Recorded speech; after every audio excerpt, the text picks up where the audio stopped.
Muito bem, está começando um Compartilho Podcast. Compartilho boas ideias, compartilho boa energia, compartilho coisas inovadoras e compartilho também empreendedorismo. E hoje, para isso, tenho um convidado muito especial, meu amigo formado em matemática e agora administração de empresas. Ele que é dono da Têxtil Salter, também da Chiquititas, empresário e comerciante, Gerardo Salter. Muito obrigado, meu amigo, por ter vindo.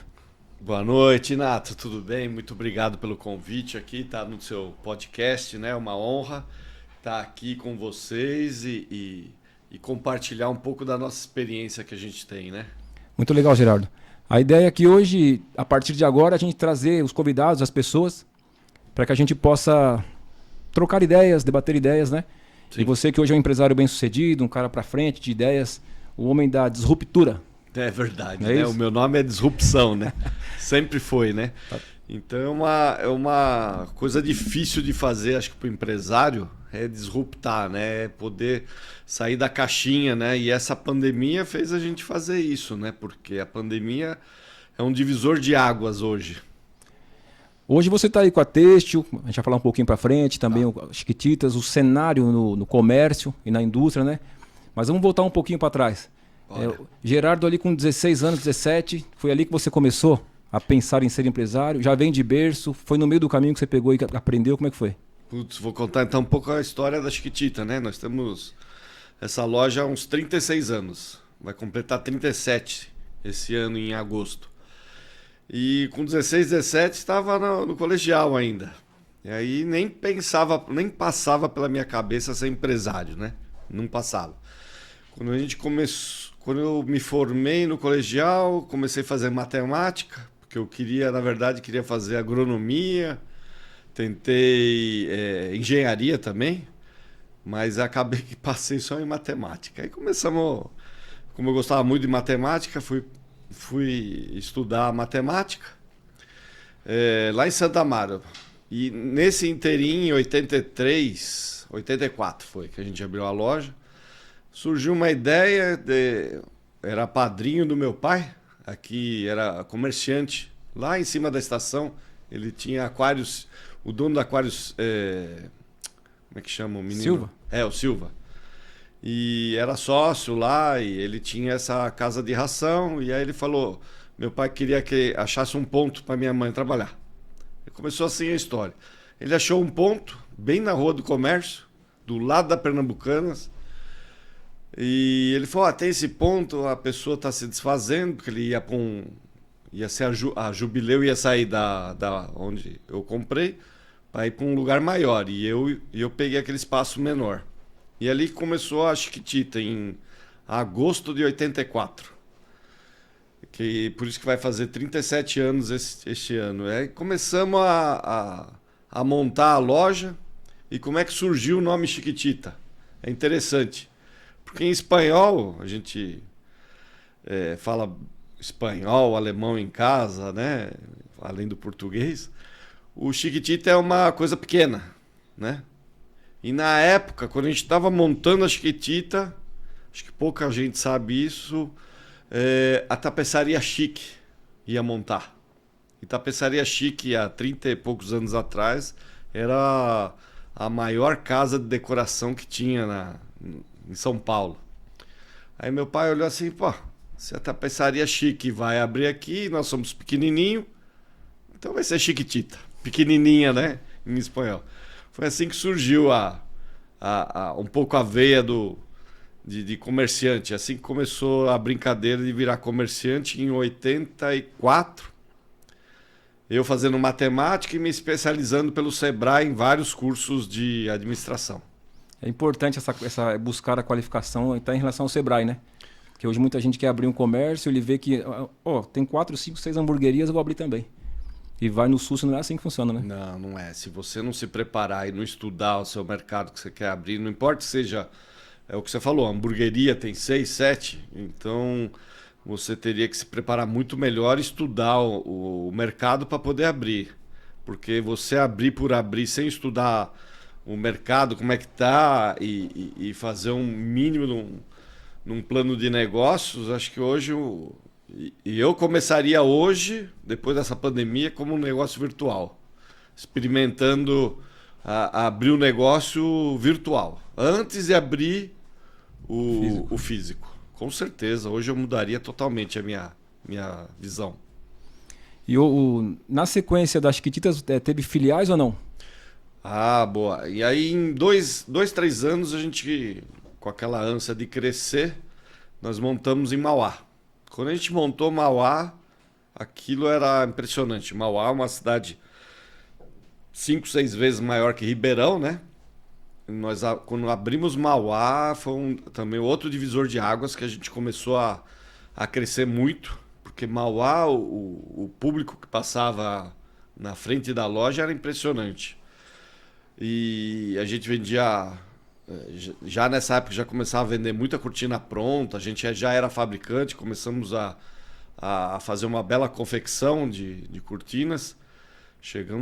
E também começamos a vender a nível Brasil, porque a gente pegou os representantes da firma que meu pai trabalhava, começamos a fazer cortinas prontas, né, na época, e começamos a revender para outros estados. Então isso é a disrupção, né? É não ficar no comércio porque só Ribeirão não ia dar certo. Fomos para Mauá para diversificar e começamos a trabalhar também a confecção a nível de distribuição, né? Então já eram 3 negócios em um, né? Começamos a trabalhar a parte de atacado. Isso foi bem legal na época, porque o nosso faturamento saiu, sei lá, dobramos e triplicamos em 2, 3 anos o faturamento. E nesse momento não era só mais a família estava gerando emprego e renda. Isso, meu irmão já veio, já estava chegando perto, quando eu tinha 21 anos, aí meu irmão entrou também, aí começamos, cada um ficava com uma loja, eu ficava com a confecção, e chegamos a fabricar, no começo eram 1.000 cortinas, quando a gente, em 3, 4 anos, a gente já fabricava 5.000 cortinas mês. Pô, que legal. Então o número começou a crescer de uma forma impressionante, né? Porque a gente começou a ser um dos maiores compradores da fábrica onde meu pai trabalhava. E isso ele assustou ele muito, né? Porque em 5 anos você cresce de um jeito que é exponencial, né? A curva começou a crescer muito e aí ele até em 4, 5 anos de loja ele largou o emprego e veio trabalhar também na Chiquitita. Ah, que legal, dedicação total, né? Verdade. E nesse caminho todo, Salter, foi só alegria? Não. O empresário que falar que é só alegria, né? Não tem como, né? Não tem como. Um bom empresário é aquele que quebra 2, 3 vezes na vida, porque é assim que você dá valor ao que acontece no passado. Então, nós abrimos em 84, né? Aí eu lembro sempre de 90, que é esse anelzinho aqui, quando eu casei, era 90. 90, quem entrou? O Collor. Collor, justo quando eu casei, ele tirou a poupança de todo mundo, zerou todo mundo. Vendi meu Fusquinha, fui de lua de mel, quando eu voltei nem o Fusquinha eu tinha, né? Eu tinha 50, não sei nem o que era na época. Foi a primeira quebra, né? Qualquer um que era empresário na época se assustou demais, né, com essa situação, né, nova situação. O Collor tirou todo mundo, o dinheiro de todo mundo e tinha que começar de novo. Mas como a gente era muito em dívidas, eu tinha muita dívida, isso até me ajudou a passar essa fase, porque como eu tinha dívida, eu usei o dinheiro que ele prendeu para poder pagar minhas dívidas, porque se ele não me solta meu dinheiro, todo mundo quebrava, né? Todo mundo na época pegou e pagou as dívidas com esse dinheiro meio podre, né? Então, pegamos esse dinheiro e começamos a nos reinventar e pegar esse dinheiro e reinvestir na empresa. Esse foi um divisor de águas. E ele abriu o Brasil também. Esse foi um outro... Então, em 92, se não me engano, ele abriu o Brasil para importação. Quando ele abriu o Brasil, a situação ficou também muito difícil, porque começou a entrar mercadoria da China e de outros outros lugares onde não dava para competir, né? O custo que nós tínhamos no Brasil, imagina competir com o pessoal de fora da China, né? Entrava aquelas camisas prontas a preço de banana, né? E como que migrou? Migrou não, como que abriu o leque? Cortinas, tapetes, aí surgiu a Têxtil. Então. Essa 90 foi a primeira meia quebra, né? Que a gente teve um susto enorme. Aí 5 anos depois, a gente também começou como o Brasil estava muito aberto, a gente já não conseguia vender mais cortinas prontas. Cada vez que eu vendia muito pro Brás, então eu comecei a vender no Brás, isso é um exemplo típico, eu começava a vender a R$ 27,90 uma cortina que a gente vendia pronta. No próximo ano eu tive que vender a R$ 25,90. Eu tive que baixar porque a concorrência baixava. Resultado isso em 4, 5 anos, quando passado 4, 5 anos eu estava vendendo a R$ 17,90. Uma cortina que há 5 anos atrás eu vendia a R$ 27,90. Então era insustentável. Fui com meu pai no Brás visitar os clientes e aí ele me mostrava. Isso é um problema para todo empresário, né? Eu tenho aqui, Ibitinga, que era nosso maior competidor. Ibitinga, você está fazendo R$17,90, ele já está me oferecendo a 17. Nossa. Eu falei, olha, amigo, continua comprando de Ibitinga e eu parei. Não vou mais comprar, mas eu estava cheio de dívida. Lotado de dívida, não sabia mais o que fazer. Aí eu tinha que disruptar, né? Que é a palavra disrupção. Então, eu não entendia nada do que era disruptar. Mas a gente tinha que mudar todo o nosso negócio. E aí começou a surgir um pouco a Textil Salter, que ela é derivada das cortinas, né? Nesse inteirinho a gente já tinha maquinário que fazia as cortinas. A gente começou a fabricar cortinas, renda, né? E quando veio essa crise de preço, né, que o mercado estava muito travado de preço e encharcado de mercadoria importada, a gente começou a falar, o que vamos fazer com as máquinas? A gente não sabia mais o que fazer. Então eu tive que oferecer para o meu concorrente metade do maquinário para poder pagar minhas dívidas e começar tudo de novo. Maquinário que só fazia cortina, é isso? Só fazia cortina. E aí ficamos pensando o que a gente pode fazer com o mesmo maquinário, mas diferente de fazer renda para cortina, né? Aí meu pai lembrou, uma vez quando eu trabalhava na outra empresa, eu fazia umas redes quadradas, assim, era simples. E era simples de fazer. Aí ele fez uns testes na máquina e começou a sair a primeira rede. Pegamos a rede debaixo do braço, fomos, lembro até hoje, na Brigadeiro Tobias. Rede de pesca. Rede de pesca. Na Estação da Luz, é uma travessa da Estação da Luz ali. Brigadeiro Tobias. Lá só tinha loja de pesca. Pegamos nosso fardinho de rede e fomos lá mostrar. Entramos numa loja, nem atenção, na outra nem atenção. Aí na próxima, falamos, não, a gente tem aqui, queria mostrar uma rede de pesca, né? É mesmo? Aí falou pro dono, não, manda eles esperarem. Mas parece que ele fez de propósito. 2h30. Nossa. Chá de cadeira. Empresário tem que ter muita perseverança. 2h30 esperando o cara, sabe, atender todo mundo para depois atender a gente. Aí quando finalmente ele viu, acho que a gente tinha paciência, né? Ele atendeu a gente. Aí mostramos o produto para ele e tal. Vocês fabricam isso aqui? Porque na época só tinha duas, a gente só ficou sabendo depois, né? Só tinha 2 empresas no Brasil que fabricavam rede de pesca. Pô, vocês fabricam isso aqui? Compre tudo que vocês tiver. Falei, nossa senhora, era a salvação, né? E aí que começou a animar a fazer rede de pesca. Aí começamos a fabricar a rede de pesca, mas em 6 meses nós lotamos ele de mercadoria. Que bom.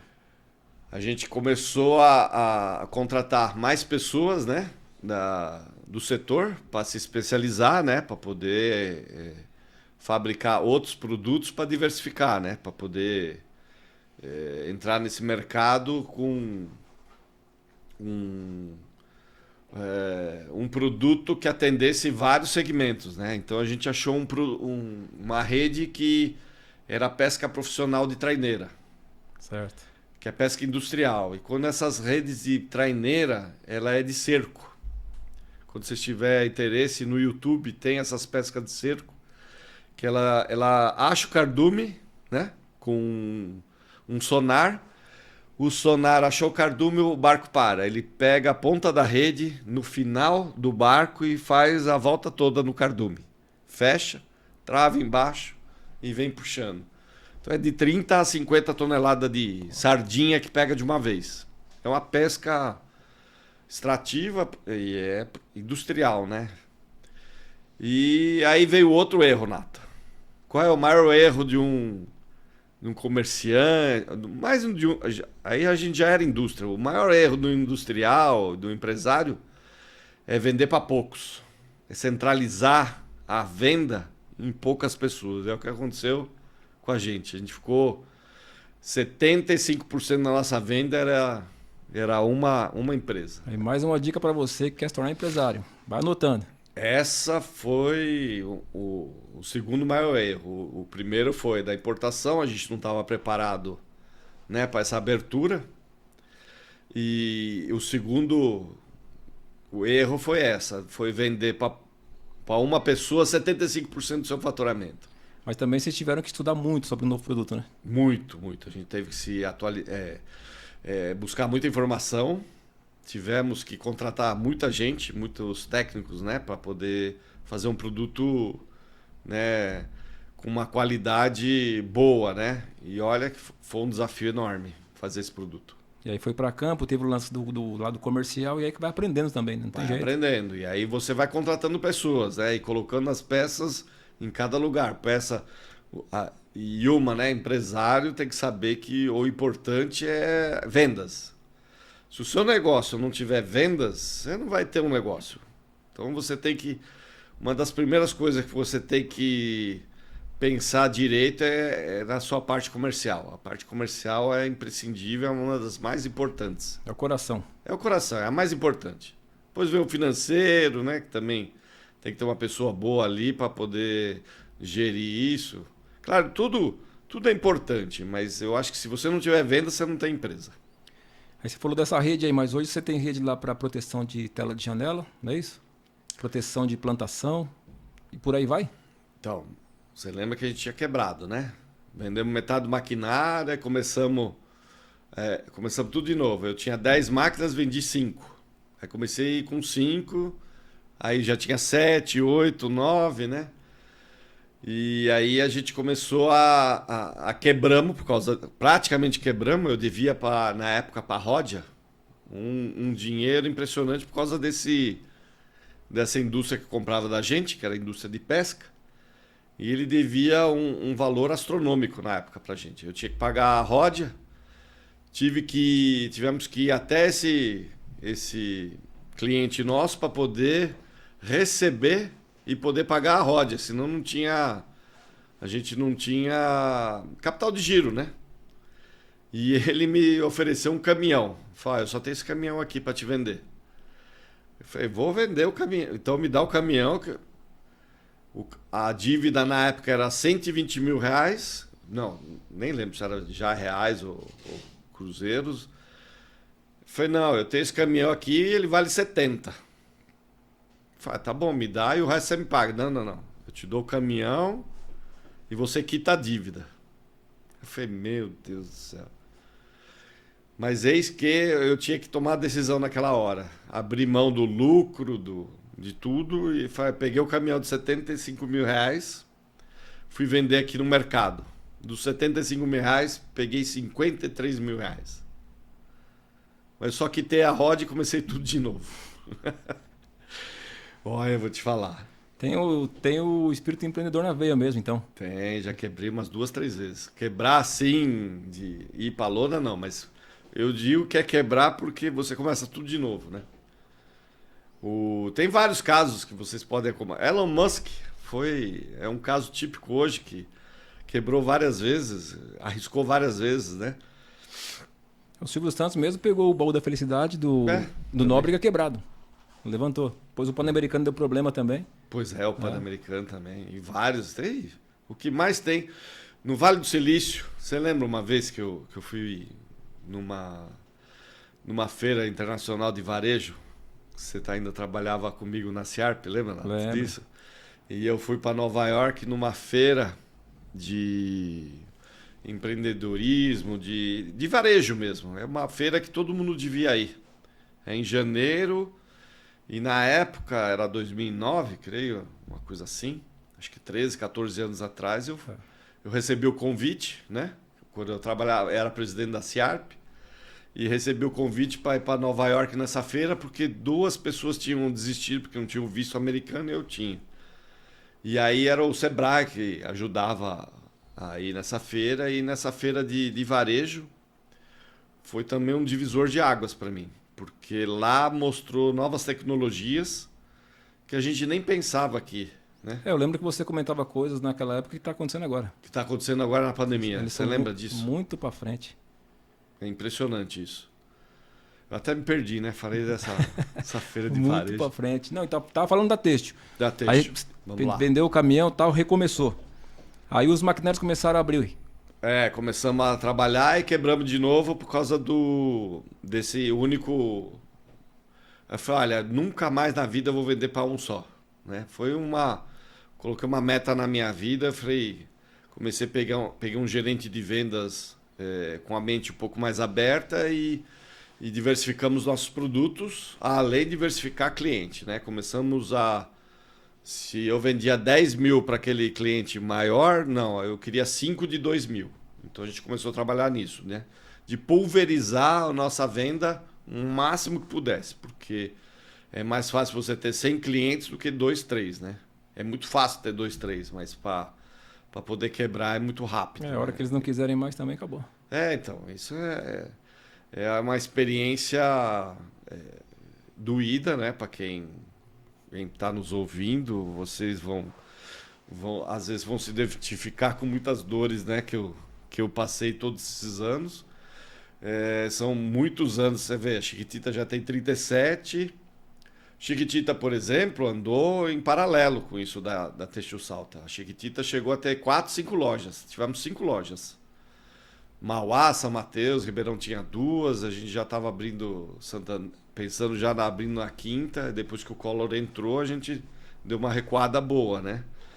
Mas, e quando o Collor entrou também, só para falar um pouco do comércio, eu estava falando muito da indústria, né? O comércio também é muito sacrificante, né? Porque o pessoal que é comerciante, que vai nos ouvir, você tem que trabalhar de segunda a sábado e você não tem vida social, né? Você tem que fazer tudo. Você é o financeiro, você é compras, né? No comércio você não tem, como na indústria a gente tem, né? Tem o comprador, tem o gerente de vendas, tem os vendedores, né? Mas comércio não. Comércio, o empresário normalmente ele absorve 3, 4 funções, né? Não tem jeito, né? E trabalhando de segunda a sábado. Quando, se for comida, se bobear é de segunda a segunda, né? Comida e estética, acho que são os mais... Comida, estética, né? É difícil de largar, né? Você falou aí da parte comercial, administrativa. Você é um cara que sempre prezou e preza ter um olhar carinhoso pelos colaboradores, né, Gerardo? Sim. Na questão de ambiente de trabalho, de condição de trabalho e também de qualificação, né? Isso a gente sempre tomou muito cuidado com isso. Até quando eu fui presidente da Ciarp, você sabe disso, né? Você acompanhou a minha trajetória. E na loja, no comércio e na indústria, a gente sempre tenta qualificar o máximo possível nossos funcionários e colaboradores, né? Para poder dar uma base boa para todo mundo, né? Trabalhar, né? E a gente coloca metas, objetivos, mas também bonifica nossos funcionários.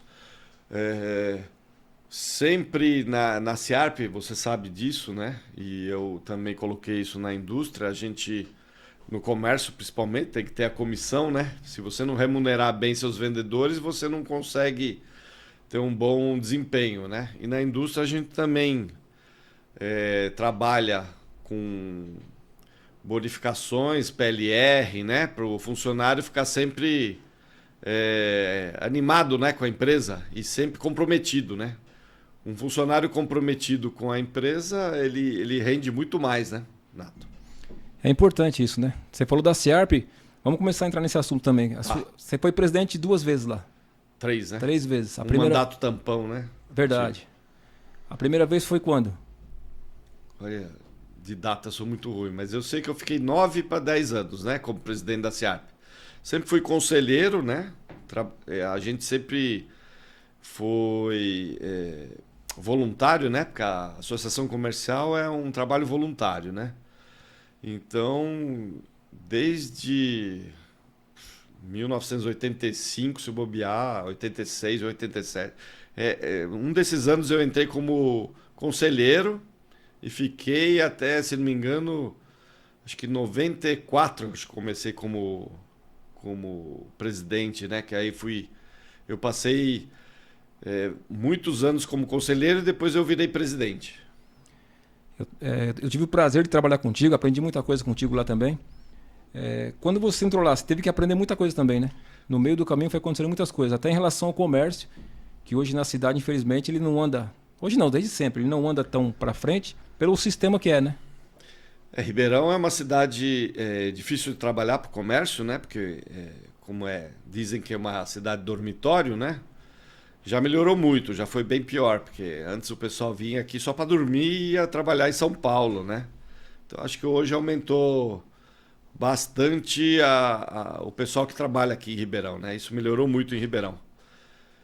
Então a gente foi trabalhando isso na associação comercial para poder desmistificar isso aí, né?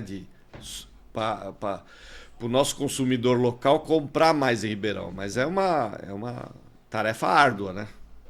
Uma tarefa árdua. De fazer o consumidor local acreditar no comércio de Ribeirão, né? Mas aí a gente começou a ver um monte de empresas chegando, né? Empresas grandes, comércios grandes vindo para Ribeirão, e isso deu uma animada muito boa, né? Na época da associação comercial tinha as campanhas promocionais para ver se fomentava o comércio também, né? Sim, as campanhas de Natal que a gente fazia, Dia das Mães, né? A parte de treinamento do funcionário que era importante também. E a gente foi as últimas vezes que a gente dava até carro, né? Foi. No final do ano, né? Foi os últimos anos. Foi os últimos anos que a gente conseguia dar um carro. E um carro hoje, um carro mais barato, acho que uns 80 mil reais hoje. Você imagina o tamanho da campanha que era. Se fosse fazer essa campanha hoje, era a campanha de 150 mil para cima, né? Você imagina? Bastante. Acabou de chegar aqui, Gerardo. Olá, que beleza, hein? Acabou de chegar aqui, ó, uns bolinhos, umas coxinhas, né, Márcio? Diretamente da Castelo Azul, alô Castelo Hideki. Azul, né? Castelo Azul, que fica na rua Padre Marco Simone, 176, aqui no centro de Ribeirão Pires, hein? Esse o melhor pastel de São Paulo. Isso é verdade. Hideki é parceirão, né? Sempre foi. Sempre mandavam umas coxinhas, uns salgadinhos lá pra Ciarp, hein? Que beleza, hein, Nato? Olha que beleza. Ó. Castelo Azul. Bacana, hein? Fica à vontade, viu, Gerardo? Obrigado. Fica à vontade aqui, Márcio. Vou pegar um já. Tá bom. E então a Ciarp foi uma escola, como você estava falando para mim. Foi lá que eu comecei a aprender a falar. Se eu falo um pouco hoje, é devido a essa escola aí. A Ciarp me fez virar um cara super tímido para ver esse cara que agora fala até pelos cotovelos, né? Lá você teve a oportunidade de conhecer o pessoal das outras associações, tinha muitas reuniões. Como é que funcionava? Então, depois do segundo mandato, que era um mandato de 3 anos, aí no segundo mandato eu fui convidado também a seria vice-presidente da RA2, né? Que seria cuidar das 7 associações do ABC. Então foi uma honra para mim. Foi quando eu fui para Nova York, fui convidado para ir. Que como eu era vice-presidente das associações comerciais das 7, que a gente tinha que fazer reuniões bimestrais e gerir todas as associações comerciais e fazer campanhas e todo esse trabalho era uma responsabilidade enorme, né? E como que você conciliou têxtil, um pouco das Chiquititas e a Ciarp? Olha, graças a Deus que eu tenho uma mulher que é porreta. Tenho que agradecer muito a minha esposa, que me apoiou e eu podia dispor, né, desse tempo para poder me voluntariar. Porque muita gente que me chegava na rua, você sabe muito bem disso.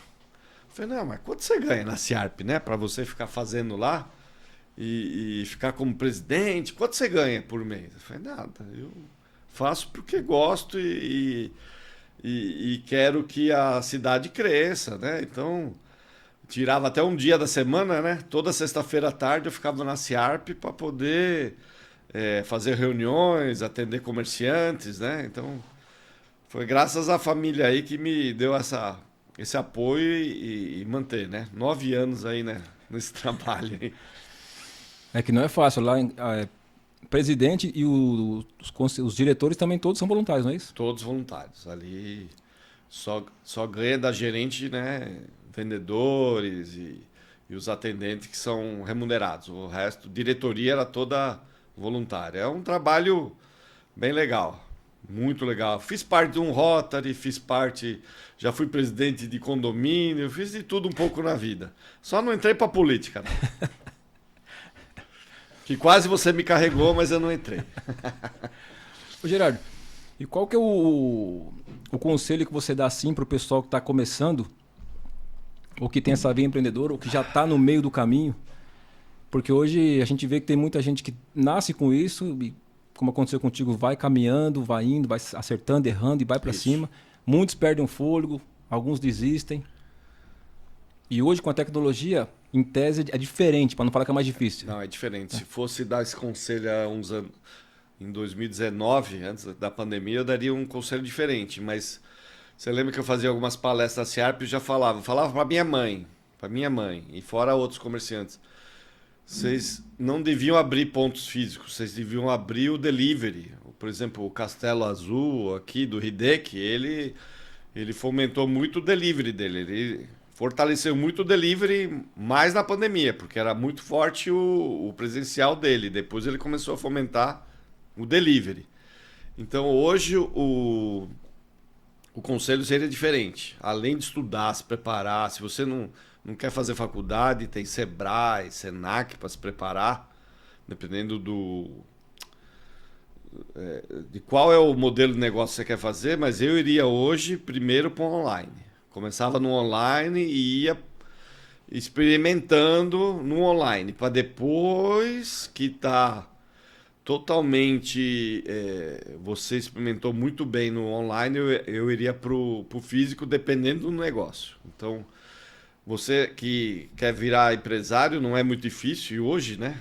Tem várias profissões, né, que mudaram, né? Tem youtuber, influenciador. Então tem muita coisa aí para trabalhar, para ganhar dinheiro no mercado hoje, que mudou totalmente. Nós estamos aqui, né, no podcast, não é? Existem vários podcasts, né, que nós temos que ajudar nosso amigo aqui a estruturar e fazer, né? Porque são pessoas como você que fazem a coisa acontecer, né? Porque se não fosse pessoas como você, como é que a gente ia escutar temas relevantes? Então, e tem vários podcasts aí que ganham um bom dinheiro, né? Então, hoje o mercado mudou. Então, você tem que estudar e no que você como é que eu poderia dizer a palavra? Você acha que você vai como youtuber ou você acha que vai para o comércio eletrônico? Você tem que estudar para isso, você tem que se preparar, porque não adianta você entrar no Mercado Livre, no Shopee, sem estudar tudo aquelas entrelinhas que existem, né, no Mercado Livre, aquelas taxas, porque é muito caro, né, os marketplaces para você entrar. Eu vejo, porque a minha empresa, a indústria, faz uns 3, 4 anos que eu estou camelando de transformá-la em online também, né? Então, a gente está 3, 4 anos formatando o nosso e-commerce. Faz 1 ano e meio que nós entramos no Mercado Livre, né? A Textil Salter. E hoje posso te falar que 97% do nosso e-commerce é Mercado Livre. Ô, louco. É o louco mesmo, porque eles ganham 16% em cima do meu negócio, entendeu? É um belo negócio o Mercado Livre. E hoje é uma relevância enorme, né, o Mercado Livre. Então você quer virar empresário, dependendo do seu negócio, eu entraria pelo Marketplace primeiro, né? Esse é maior conselho é você não criar custos fixos para você. Legal. Porque custo fixo é o pior que pode ter numa empresa recém-formada, né? A tecnologia tá vindo agora com mais força, né? Tá vindo avassaladora. A gente estava até comentando aqui nos bastidores a questão da inteligência artificial, etc. Muita coisa mudou e vai mudar com força. Chat GPT. Pô, você citou aqui, ó. Aqui a gente está aqui, frente das câmeras, estruturado, legal. Sim. Mas o pessoal da técnica também, né?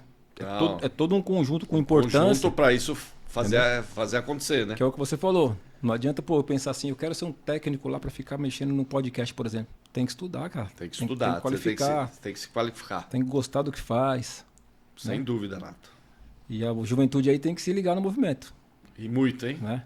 E muito, porque eu falo isso muito para os meus colaboradores, porque quem pensa só em se aposentar na velha guarda, se aposentar pelo INSS, isso vai morrer, não vai ter isso mais. Então tem que se reinventar mesmo. É isso. Girardo, estamos chegando nos momentos finais. Quero te agradecer mais uma vez por ter participado aqui. Muito feliz, né? Você é meu amigo pessoal. Dizer pra galera que esse é só o começo de muita coisa boa que vem por aí, né? Deixe suas redes sociais, seus agradecimentos. Eu quero aqui agradecer, na verdade, o Vonei Campos, que fica na rua Felipe Sabag, 158, na sala 31, que ele mexe com odontologia. Bacana. É um cara fantástico também, tá recomendado o Vonei Campos para vocês aí. Hideki da Castelo Azul, Chiquititas Cortinas e para redes, Têxtil Salter.